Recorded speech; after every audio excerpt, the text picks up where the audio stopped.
É nesta quinta-feira, na Terapia do Amor, a quebra da maldição amorosa e familiar na Universal.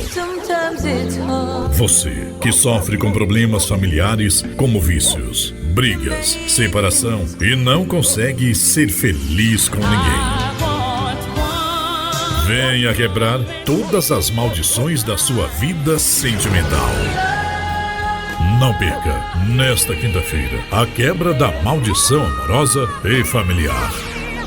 Terapia do Amor. Nesta quinta-feira, às 7 horas da noite, na quadra 13, Conjunto 6, lote 18, na Universal do Buritis 3.